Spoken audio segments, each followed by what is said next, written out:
नमस्कार, सभी का स्वागत है आज के इस वीडियो के लिए। और जैसा कि हम सबको पता है कि रीट परीक्षा, मेंस परीक्षा अब आ चुकी है और इस परीक्षा के लिए हमने की है जबरदस्त तैयारी। अब केवल 2 दिन बाकी है, 17 तारीख से, है ना। हमारी ये परीक्षा 17 जनवरी से शुरू हो रही है ना। थोड़ा सा नर्वसनेस भी होगा, थोड़े आशाएं भी जाग रही होंगी, पेपर डर का माहौल भी बना रहा होगा, न जाने कितने ही ख्यालों से हम घिरे हुए हैं। पर इन ख्यालों के दौरान कुछ आवश्यक बातें जिनका ध्यान रखना ही होगा। तो आज दीपक सर लेकर के आए हैं आपके लिए कुछ विशेष बातें जो व्यवहारिक भी हैं और भावुक भी हैं। यानी हमारे मन में क्या है, आपके लिए इच्छाएं क्या हैं, वो बातों का संयोजन भी लेकर आया हूं। और जिन बातों का प्रैक्टिकल होकर के ध्यान रखना है, उन बातों को लेकर आया हूं। तो इस वीडियो का पर्पस दोस्तों इतना ही है कि हम अपने आप को चार्ज रख सकें, एक पॉजिटिव दिमाग में सकारात्मक माहौल बना के रख सकें कि अंतिम समय में पेशेंस रखना बहुत जरूरी है, एनर्जी रखना, उत्साह रखना बड़ा जरूरी है। तो ऐसी ही कुछ चुनिंदा बातें, विशेष बातें आज आपके साथ साझा करने आया हूं। तो इस वीडियो में दोस्तों आपके लिए बहुत कुछ ऐसा मिलने वाला है कि जो जानते तो आप पहले से हैं। ऐसा नहीं है कि मैं आज आपको पहली ही बार बताने वाला हूं, इससे पहले आपको पता ही नहीं है। पर वास्तविकता ये होती है दोस्तों कि हमें एक ध्यान रखना जरूरी है। कुछ बातें आपके दिमाग में रह जाएं, इसलिए मैंने यहां रखा है स्क्रीन को साथ में, है ना। अब परीक्षा से पहले हमारा माइंडसेट क्या होना चाहिए, क्रम से मैं हर बात को लेकर के आया हूं। सबसे पहले अपना एडमिट कार्ड अब तक आपने निकाल लिया होगा, यदि नहीं निकाला है तो आज ही निकाल लें। एडमिट कार्ड में अपने सेंटर को कंफर्म कर लें कि सेंटर कहां आया है। कई बार क्या होता है दोस्तों, एक ही जगह पे 2 नाम के सेंटर भी होते हैं, हल्का फुल्का उनमें अंतर होता है और ये हर जगह पाए जाते हैं। वास्तव में आपका परीक्षा केंद्र कौन सा है वो आपको निश्चित रूप से पता होना चाहिए। और ये जब आपको ध्यान है, इत्मीनान से आपने जांच लिया है, 2 बार पढ़ के जांच लिया है, तो बड़ी अच्छी बात है कि फाइनल है, केंद्र ये है मेरा, सेंटर यहां पहुंचना है। मैंने पहुंचना कैसे है भी तय कर लें। कोई भाई लेकर के जाएगा, कोई पति लेकर के जाएगा, है ना, कोई अपने दोस्त के साथ जाएगा, कोई स्वयं के स्तर पे जाएगा, किस साधन पे जाएगा, हर प्रकार की बातों को पहले डिस्कस करके तैयार कर लें। कोई हड़बड़ाहट ना रखें। साथ क्या लेके जाना है, एडमिट कार्ड सबसे महत्वपूर्ण, फोटो आईडी, है ना, जरूर। जितने भी देखे हमने कई बार, कैसर आधार कार्ड बुलाया, फोटोकॉपी चल जाएगी, अरे भैया किस लिए। जब आपको कहा गया है कि एक फोटो युक्त आईडी लेकर आनी है, आधार कार्ड बेस्ट ऑप्शन है। साथ लेकर जाना है मतलब लेकर ही जाना है, इसमें कोई कतई नहीं, कोई आलस की जरूरत नहीं है। पेन भी पारदर्शी पेन, है ना, पारदर्शी पेन, ब्लू का या ब्लैक का जैसा निर्देश है वही पेन, मतलब वही पेन आपको लेके जाना है। और समय पर पहुंचना है, कतई आलस नहीं करना। अपनी फोटो भी साथ लेकर जानी है, जैसे एडमिट कार्ड में निर्देश दिए हैं एक एक को अक्षरश पालन करना है। परीक्षा केंद्र पर पहुंचने से पहले हमारी ये तैयारी होनी चाहिए और एक आज्ञाकारी माइंडसेट होना चाहिए कि जो परीक्षा की गाइडलाइन चाहती है हम फॉलो करेंगे, पहला माइंडसेट होना चाहिए। फिर दोस्तों, यदि अगर आपको परीक्षा केंद्र पर पहुंच गए हैं, तब आपने करना क्या है। समय पर आप परीक्षा केंद्र पहुंचे हैं, सबसे पहले दोस्तों रोल नंबर ध्यान से देखना है। और जो गलती करते हैं वो नहीं करनी कि आप लोग अंतिम 3 अंकों को देख लेते हो और अंतिम 3 अंकों के सिर पे चले जाते हो, किसी कमरे में पहुंच जाते हो। गलती नहीं करनी है। हमें पूरे के पूरे 7 अंक, 8 अंक या 9 अंक, जितने भी अंक का है, उस अंक पूरे अंकों के रोल नंबर सीरीज को देखना है। फिर बताए गए निर्देशानुसार जो कमरा है उस कक्ष पर पहुंचना है। और वहां जाकर भी एक वीक्षक बंधु खड़े होंगे, आपसे वो अपना एडमिट कार्ड मांग करके आपके रोल नंबर की तहकीकात करेंगे। उस समय हम कई बार क्या है, जल्दबाजी में, मुझे पता है मेरा यही कमरा है, मेरा वो तीसरी रो में 7वीं सीट है, मेरी तीसरी रो में दूसरी सीट है। अरे भैया रुक जा। एज ए कैंडिडेट आपको इस तरह का व्यवहार नहीं करना दोस्तों। वहां वीक्षक ड्यूटी लगी हुई है, वो आपको रोल नंबर देख रहा है, वो जिस सीट के लिए गाइड कर रहा है उसको सुनने का धैर्य बनाएं। और उसने भी अगर वही बताई है जो आपने पहले से सोच रखी है, तो भैया अच्छा है ना, टैली हो गया। वरना आपने मन में सोच रखी है चौथी सीट और वीक्षक बंधु कहता है कि नहीं भैया तीसरी है, तो कुछ ना कुछ गड़बड़ हुई है। फिर दोहरा चेक करने का मौका है। आपने यदि पहले ही तय कर दिया कि मेरी तो 7वीं सीट है, मेरी तो 5वीं सीट है, फिर क्रॉस चेक कहां होगा। अतः जैसे ही वीक्षक के कमरे पर पहुंचे तो आपको निश्चित रूप से वीक्षक को सुनना है, अपनी नहीं चलानी, है ना, ये बात ध्यान रखिएगा मेरी।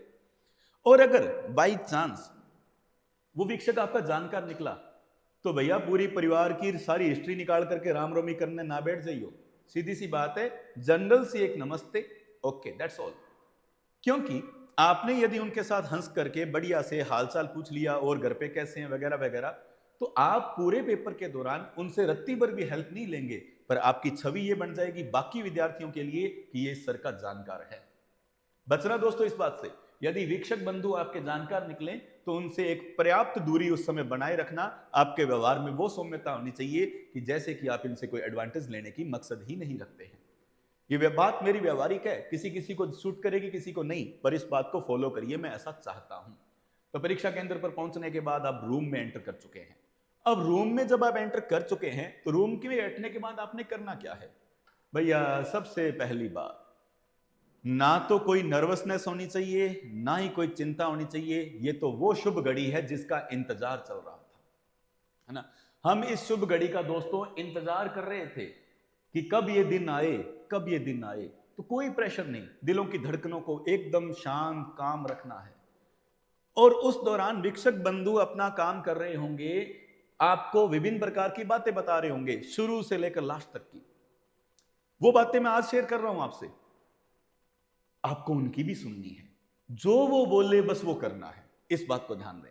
और रूम में पेपर के दौरान प्रश्न तो पूछने बताने का सोचना ही मत मत दोस्तों, नहीं।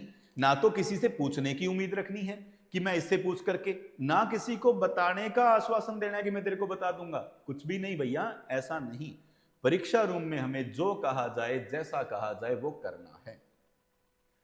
और फिर एक पॉइंट यहां पे मैं और कर दूं, आपको ओएमआर भरते समय विभिन्न प्रकार के निर्देश दिए जाएंगे दोस्तों, उसका अक्षरश पालन करना है। आपको क्या मिलेगी? एक बुकलेट मिलेगी, बुकलेट के अंदर से ओएमआर निकलेगी। सबसे पहले बुकलेट और ओएमआर नंबर का मिलान करें। मिलान करने के बाद यदि वो कॉमन पाई जाती हैं, दोनों सेम हैं, ओके, अब ओएमआर शीट भरना शुरू करें और उस पे रोल नंबर की एंट्री होगी, ओएमआर नंबर की एंट्री होगी। एकदम तसल्ली से, इत्मीनान से सही भरनी है, यहां हमने गलती बिल्कुल भी नहीं करनी।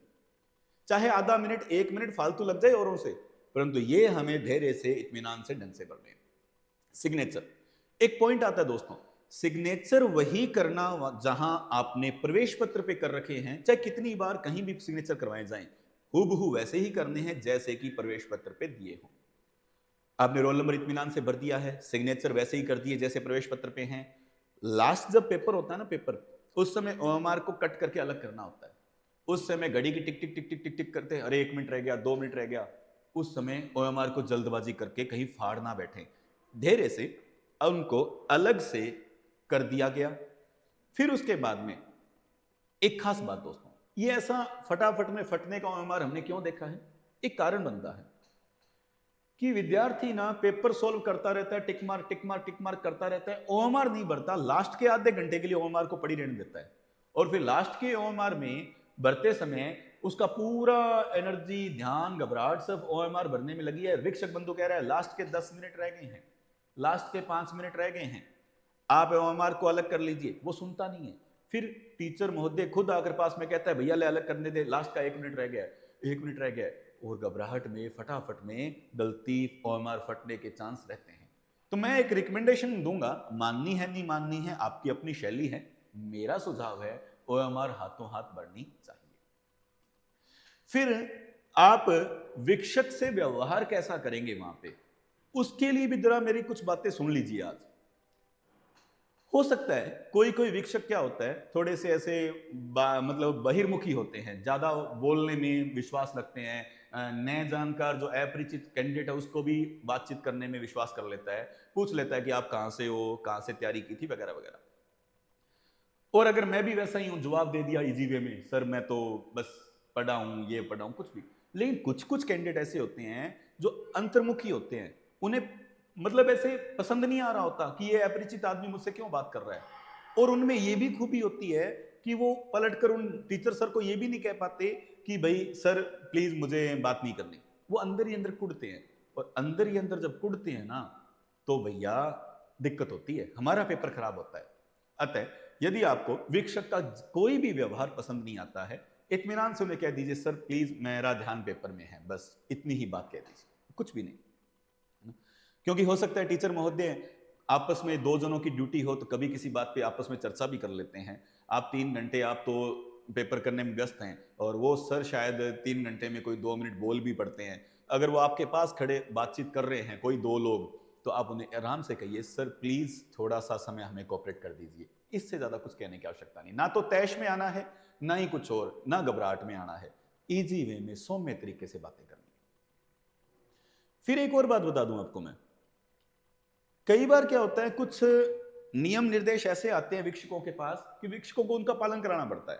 जैसे आपने देखा होगा कि जूते बार खोलाएं, बड़े बटन वाली स्वेटर है तो उतार दीजिए, कानों में नहीं होना चाहिए, पिन नहीं लगी होनी चाहिए, आदि आदि। कुछ ऐसे निर्देश हैं जिन्हें अक्षरश पालन करवाना पड़ता है। कभी शुरू के आधे घंटे में हम पानी पेशाब के लिए नहीं भेजेंगे, लास्ट के आधे घंटे में पानी पेशाब के लिए नहीं भेजेंगे। ऐसे निर्देश शिक्षक बंधु देते हैं, है ना? उनकी भी मजबूरी है। लेकिन उस समय क्या होता है, हम में से कोई ऐसा जाग जाता है कि क्यों मैं तो जा जानो ही पड़सी, किया रोकोगा थे। अरे रुक जा मेरे भाई, क्यों अभी से ऐसे कर रहा है? क्या तुझे ऐसी नौबत आ गई कि पानी पेशाब की इतनी तलब हो गई है कि जाना ही पड़ेगा? अभी तो ऐसा कुछ हुआ ही नहीं। क्यों कमरे का तनाव भरा माहौल क्रिएट कर रहा है खुद के माइंड का? क्यों किसी और को कुछ पेश कर रहा है? नहीं, जब तक हमारे ऊपर ऐसी कोई विशेष नौबत नहीं आ जाती है तब तक हमें हमारा स्वभाव बहुत ही सौम्य रखना है। और अगर हमारी वाजिब जरूरत है तो उसे भी बड़े ही सुंदर लहजे में पेश करना है। और किसी भी प्रकार से वीक्षक से ना तो ज्यादा फ्रेंडली होना है, ना ही उलझना है। क्योंकि उस वीक्षक के लिए 3 घंटे मात्र एक ड्यूटी है, आपके लिए 3 घंटे दोस्तों आपकी पूरी मेहनत के लिए रण है, जिस रण को आपने जीतना है। इसलिए इस समय के बातों को बड़े अच्छे से आप ध्यान रखेंगे। मैं कुछ बातें लिख के लाया हूं आप लोगों के लिए ताकि आप लोग सुविधा अनुसार इसको नोट कर सकें, किसी एक चीज को, है ना? एक चीज और दोस्तों, मैंने देखा है कि टीचर्स महोदय को बार बार आपके पास आना पड़ता है विभिन्न कार्यों के लिए। कभी आपकी ओएमआर चेक करने के लिए, विभिन्न प्रकार के प्रपत्रों से आपकी डाटा फीड करवाने के लिए। उस समय क्या करता है टीचर, अपना काम करने लग गया, 1 से 2 3 मिनट लगा देता है। उस समय हम पेन रख कर ऐसे बैठ जाते हैं। अरे क्यों भाई, उसने आपकी ओएमआर उठाई है ना, पेपर तो नहीं उठाया, पेपर तो आपके हाथ में है। अगले 5 पर्सन ही पढ़ ले उतनी देर में, तो एक एक मिनट को वहां जाया होने से बचाया जा सकता है, मैं ऐसा कह रहा हूं। अब इस चर्चा का सबसे महत्वपूर्ण बिंदु, प्रश्न हल करते समय हम कैसे होने चाहिए। इसमें एक बात ध्यान रखना दोस्तों, शुरुआत के 4-5 प्रश्न देखे, या तो अति खुश हो लिए या एकदम नर्वस हो गए। इन दोनों स्थितियों से बचना है। क्यों? अगर शुरू में इजी इजी 4-5 प्रश्न आ गए ना, फिर तो अरे रे रे पेपर में कुछ नहीं है, अरे रे रे पेपर आसान है। अगर शुरू के 4-5 प्रश्न हमें नहीं आते हुए, हे राम मेरी तो मेहनत ही गई। दोनों तरह का व्यवहार करता है स्टूडेंट, दोनों से ही बचना है। क्योंकि अगले पन्ने पर प्रश्नों का लेवल कुछ और होगा, प्रश्न तेरे पढ़े हुए भी होंगे, हो सकता है शुरू के 4 तेरे पढ़े हुए नहीं है, तो किन्हीं 2-4 प्रश्नों को देख करके एकदम से ना तो खुश होना है ना एकदम से घबराना है, इस बात को ध्यान रखना है। और उससे भी एक अगली बात मैं ये कहना चाहता हूं दोस्तों कि आपको पूरा प्रश्न पत्र एक साथ देखना भी नहीं चाहिए। हमारी क्या आदत होती है कि हम सारे पेपर पहले पेज पे जो प्रश्न आए हैं ना उनको करने की बजाय लास्ट वाले पेज के प्रश्नों को पढ़ लेने की, बीच वाले को पढ़ लेने की सोचते हैं। एक मोटा मोटा चित्र खींचना चाहते हैं कि पेपर कैसा का आया है। ऐसा मत किया करें दोस्तों। हर पन्ने को सॉल्व करना है ना, फिर लास्ट वाले पन्ने को पहले देखने से हो क्या जाएगा। पेपर शुरू करने से पहले सारे पेपर को इसलिए देखना चाहिए कि कहीं बीच में से कोई पेपर छूटा तो नहीं है, 17 नंबर प्रश्न के बाद सीधा 21 नंबर तो नहीं आ गया है, कोई बीच का पेपर का पन्ना कटा फटा तो नहीं है, मिसप्रिंट तो नहीं है, ऐसी कोई कमी ना हो। इसके लिए तो सारे पेपर को जरूर देखो, परंतु ऐसे ना करो कि भैया पेपर का प्रश्न पढ़ने लग जाओ। ऐसा नहीं करना चाहिए। जिस प्रश्न को कर रहे हो पूरा फोकस उसी प्रश्न पे रखना चाहिए। ऐसा ना हो कि जो प्रश्न कर रहे हो वो तो आधे मन से किया तो गलत हो गया, अगले पे नजरें पहले थी। ऐसा नहीं करना दोस्तों। फिर एक बात, विकल्पों को लेकर के जब जब कंफ्यूजन होना तो कैसा डिसीजन लेना चाहिए, मैंने अपनी एक राय दी है दोस्तों। अगर किसी प्रश्न के चारों विकल्पों का ही सिर पैर पता नहीं होना तो प्रश्न छोड़ दो, करना ही नहीं है, फिर छोड़ दो उसे, है ना? लेकिन अगर 3 विकल्प भी आपको ऐसे मिल रहे हैं जिनको सुना ही नहीं, बस एक ही विकल्प के बारे में जाना है, उसको भी छोड़ देना ही उचित रहेगा।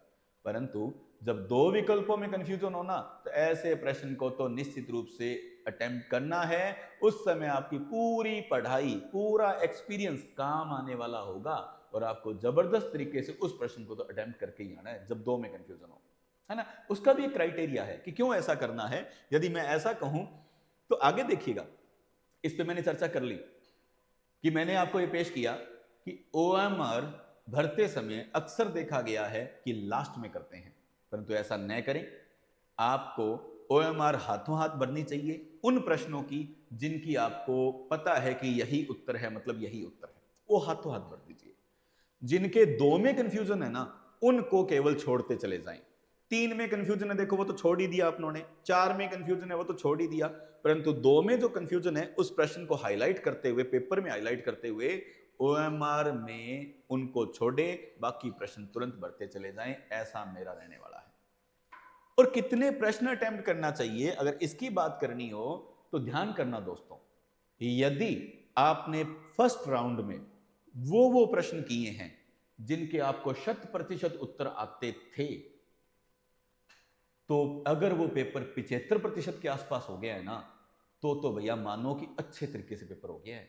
अब केवल आपको कुछ एक प्रश्न ही और अटेम्प्ट करने हैं जो कि दो में कंफ्यूजन थे, दो में कंफ्यूजन थे। लेकिन अगर फर्स्ट राउंड में पेपर ही मेरा 40%, 45%, 50% अभी निकला है, तो भैया बचे हुए पेपर में तीन में भी कंफ्यूजन है ना, तो उसको भी अटेम्प्ट करने का चांस तो लेना ही पड़ेगा। क्योंकि एक बात ध्यान रखना दोस्तों, कई बार जितना पेपर करने से सिलेक्शन होता है, उनमें से जरूरी ये भी होता है दोस्तों कि इन्हीं 4-5 प्रश्नों को रिस्पेक्ट देते हुए छोड़ देना भी मायने रखता है, और प्रश्न छोड़ने पर भी नेगेटिव मार्किंग से बच करके सिलेक्शन हो जाता है। पर इसके लिए दोस्तों आपको क्या करना पड़ेगा, आपको अपने मन पर कंट्रोल करना पड़ेगा। ये मन है कि मानता नहीं, पेपर में बैठे बैठे ना 5% तो और कर ही लिया, और दो तो और कर ही लेवा, इन दो को और कर ही लें। ऐसे करते करते मन हमारा नियंत्रण में नहीं रहता और हम अनावश्यक प्रश्नों को अटेम्प्ट कर जाते हैं। उन अनावश्यक प्रश्नों को अटेम्प्ट करने से बचिए। जिनके 4 में कंफ्यूजन था, तीनों विकल्पों में कंफ्यूजन था, उनका जरूर जरूर जरूर रिस्पेक्ट से छोड़िए और अपने मन पे पूर्ण नियंत्रण रखें। ऐसा नहीं मुझसे तो छूटते ही नहीं, अरे ऐसे नहीं भैया, कुछ ना कुछ करना है ना।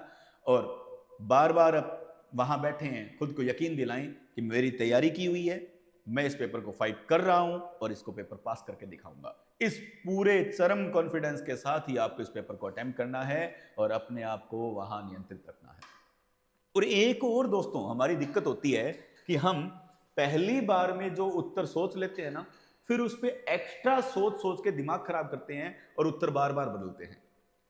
और बाद में आपने भी फील किया होगा, जो पहले सोचा था ना असल में वही सही था, और अपने क्या कहते हैं, अरे सर जी सोचा था पर सोच के ये कर दिया, सोच के इसको छोड़ दिया सर। पहली बार में जो सोचते हैं करीबन करीबन दोस्तों वो सही होता है, बार बार उत्तर बदलने के चक्कर में ना पड़े।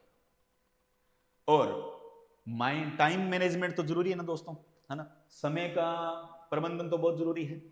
प्रश्न पत्र को हल करते समय समय समय पर, ऐसे भी नहीं कि हर 5 मिनट में घड़ी देखो, लेकिन 1 घंटे बाद में जो बेल होती है उसे 1 घंटे का अलर्ट ध्यान रखो कि 1 घंटा हो गया है, 2 घंटे हो गए हैं। तो समय समय पर पेपर को पूरी तरह से नियंत्रण में मेरे है या नहीं है, टाइमली उसे चेक करते रहें। और पेपर जब हो जाए, आपने ई विकल्प आदि का पूरा ध्यान रख लिया है, ई विकल्प का भी ध्यान रखना जरूरी है दोस्तों, है ना। पेपर हो चुका है, होने के बाद में आपने क्या करना है, लास्ट में 2-3 मिनट के अंदर अंदर एक बार पूरे पेपर का राउंड लेना है। कहीं ऐसा तो नहीं कोई एक पन्ना ही ऐसा निकल गया जिसके प्रश्न ही अटेम्प्ट नहीं किए मैंने। ऐसा भी कई बार हो जाता है कि भाई मैंने अगला पन्ना देखा ही नहीं, उस पर भी प्रश्न थे क्या। इससे बचना है। ओएमआर पे कोई बबल खाली तो नहीं रह गया है ना। इस चीजों को ध्यान रखना है दोस्तों। और एक और छोटी सी बात बताऊं, कई बार क्या होता है कि हमसे ना एक उत्तर गलत भरा जाता है और बाद में भरते ही पता लग जाता है कि ये तो गलत कर दिया भैया, दूसरा उत्तर होएगा। तो फिर हम बाद में क्या है, कोई इरेजर, कोई मान लो वाइटनर, फ्लूट, कोई ब्लेड मांगते रहते हैं। मत किया करो दोस्तों, ऐसे कोई फायदा नहीं है। एक बार जिसको भर दिया ना, वो भर दिया, आप उसे काट के दूसरा भर दोगे तो भी गलत ही कंसीडर होगा, क्योंकि आगे कंप्यूटर ने चेक करनी है भैया। कंप्यूटर को जो कमांड लगी हुई है ना, वो उसी को ही फॉलो करेगा, वो आदमी नहीं है आगे कि चल यार बापड़े को क्या है कि एक गलत हो चलिए सही मान लिया, ऐसे नहीं होता। गलत भर दिया तो उस पर टाइम वेस्ट मत करें। हम क्या है वहां टाइम वेस्टेज कहता हूं उसको, उससे बचें दोस्तों। तो इस तरह की मेरे कुछ आपके साथ शेयर करने की बातें हैं, प्रैक्टिकल बातें हैं। यहां तक फुल मैंने प्रैक्टिकल होकर बातें की हैं जो वास्तव में हमें करनी है दोस्तों। घर से चलने से लेकर परीक्षा केंद्र में पहुंचने तक और उसके बाद में पेपर करने तक सारी बातें डिस्कस करने की अपनी ओर से कोशिश की है। फिर भी छूट गई हुई कोई बात, आपको तजुर्बा है, आप उनको भी कवर करिएगा। लेकिन अब जो मैं कहना चाहता हूं ना दोस्तों, वो बातें कुछ और हैं। वास्तव में ये बातें हैं मेरे मन की कामनाएं आपके लिए, कि मैं आपके लिए क्या सोचता हूं, आपकी जगह खुद को रख कर देखता हूं तो क्या फील करता हूं। बिल्कुल घबराहट होती है दोस्तों, इसमें कोई दो राय नहीं है। ऐसा नहीं कहूंगा कि भैया घबराहट को कंट्रोल कर लो, क्या दिक्कत है, तुम अर्जुन हो, तुम कुछ भी कर सकते हो। अरे नहीं भैया, होती भी नहीं है घबराहट कंट्रोल, पर करनी पड़ती है दोस्तों, है ना। आपको याद रखना है मन में कि इस दिन के लिए ही तो मेहनत कर रहा था। मैंने कुछ सपने देखे हैं, मेरे परिवार को मुझसे कुछ उम्मीदें हैं, वो उम्मीदें पूरे करने का दिन आया है, उन सपनों को पूरा करने का दिन आया है। ये पेपर नहीं है महज, मेरे सपना है इसके अंदर, और उस सपने को मैं कैसे जीऊंगा, उसका क्या परिणाम आएगा, ये अंत के 3 घंटे तय करने वाले हैं। इसलिए अपने मन को शांत रखें, मन में भावनाएं पूर्णतः साफ रखें, ईश्वर को याद करें, अपने गुरुजनों को याद करें, माता पिता का आशीर्वाद लेकर आप घर से निकले हैं, खुद पे पूरा भरोसा रखें भैया। और माने ना माने, ईश्वर आपके साथ हैं, आपकी मेहनत है वो आपके साथ है, आपके परिवार का आशीर्वाद आपके साथ है, आपके गुरुजनों की इच्छाएं आपके साथ हैं, उनका आशीर्वाद आपके साथ है, और वो सब फलीभूत होंगे बशर्ते आपने उस समय को कंट्रोल करना है ना। गीता में विश्वास रखते हैं तो कृष्ण की बात याद करिए। कृष्ण ने कहा था कि मैं मार्ग दिखा सकता हूं, चलना तुझी को ही पड़ेगा। मैं तुझे बता सकता हूं कि क्या करना है, पर करना तुझे ही पड़ेगा। तो इस बात को ध्यान रखिएगा। हर व्यक्ति आपके साथ है, आपका पूरा सहयोग करने के लिए तैयार है, पर अंततः दारोमदार आपके कंधों पे हैं कि आप कैसे डील करते हो। और एक दूसरी बात, ये पेपर को ना इतना स्ट्रेसफुल भी मत करिए कि जिंदगी जीने मरने का सवाल हो जाए। इतना भी स्ट्रेस नहीं लेना। अरे भाई, कोई किस्मत का फैसला नहीं हो रहा तेरी किस्मत बेकार है कि तेरी किस्मत बड़ी राजा की जिसे है, ऐसा कुछ नहीं है। बात किस्मत की है ही नहीं दोस्त, बात है आपकी योग्यता की, कि आप में योग्यता है, बस उस योग्यता को परखा जा रहा है, ना कि किस्मत की। ईश्वर ने आपके लिए क्या सोच रखा है आप कैसे बता सकते हैं। आज आपको हो सकता है कि ये नौकरी नहीं मिली और आप कहेंगे हे भगवान, किस्मत की काम की कौन। क्या पता ईश्वर ने आपको मालिक बनाने के लिए चुना हो। किस्मत का नहीं, बात है योग्यता का। इस पद के मैं योग्य हूं और उस योग्यता से अपने आप को तैयार कर रहा हूं। और करना क्या है, कुछ नहीं करना दोस्तों। आपने आज तक जो पढ़ा है ना, उस पढ़ी हुई बात को आज इन पन्नों पे उतारना है, इस ओएमआर शीट पे उतारना है, और कुछ भी नहीं करना। यानी करना तो बहुत कुछ है, ऐसा नहीं कह रहा भी कुछ नहीं करना, पर वास्तव में अपने आप को नियंत्रित करके, डर को जीत करके, खुद पे भरोसा करके, सीखे हुए सारे ज्ञान को आज इस पन्ने पे उतारना है। और यदि उतारने में कामयाब हो जाते हैं दोस्तों, तो कामयाबी और नाकामयाबी में बस थोड़ा ही फासला होता है। लोग ना, अगर आप कामयाब हो गए तो पता क्या कहेंगे, क्या तैयारी करता था भैया, बहुत अच्छी तैयारी थी इसकी। लेकिन अगर आप 1 प्रश्न से, 2 प्रश्न से, 4 प्रश्नों से भी चूक गए ना, तो लोग आपकी तैयारी को देखेंगे ही नहीं, सिर्फ और सिर्फ परिणाम देखकर कह देंगे कि बस ऐसे ही पढ़ता था। तो लोगों के मुंह से क्या बात सुननी है, उसको तय करना है इन अंतिम 3 घंटों में। और ध्यान करें दोस्तों, वास्तव में कहूंगा कि आप अकेले नहीं हैं। आपका टीचर आपके साथ संघर्ष कर रहा है, वो भी चाहता है कि आप पढ़ करके इसको पेपर को पास कर दें। आपके माता पिता आपके साथ संघर्ष कर रहे हैं, वो भी चाहते हैं कि बेटा बेटी मेरा ये कोई है जो पेपर पास करेगा, जॉब में आएगा, घर को संभालेगा, अपने सपनों को पूरा करेगा। सब आपके साथ है दोस्तों। और कभी भी अपने आप को अकेला महसूस ना करें, और ईश्वर तो सबके साथ है ना दोस्तों, है ना। ईश्वर आपके साथ हैं, आपके कर्म आपके साथ हैं, आपका परिवार, आपके शुभचिंतक, आपके टीचर्स और आपका ये दीपक सर आपके साथ है। आज से पहले भी साथ थे, अब भी साथ हैं, पेपर तक साथ होंगे, पेपर के बाद भी साथ होंगे दोस्तों। पेपर के बाद भी साथ होंगे। जो सिलेक्ट हों उनके लिए खुशियां मनाएंगे, जो सिलेक्ट नहीं हुए दोस्तों उनके साथ फिर से खड़े होंगे। लेकिन चाहत यही है कि हर व्यक्ति सिलेक्ट हो। हम परिणाम बाद में सोचेंगे, फिलहाल अभी कर्म की बारी है। पेपर शुरू होने से लेकर ओएमआर भरने तक की हर एक बात को इमोशनल होकर भी, प्रैक्टिकल होकर भी मैंने साझा करने की कोशिश की है दोस्तों।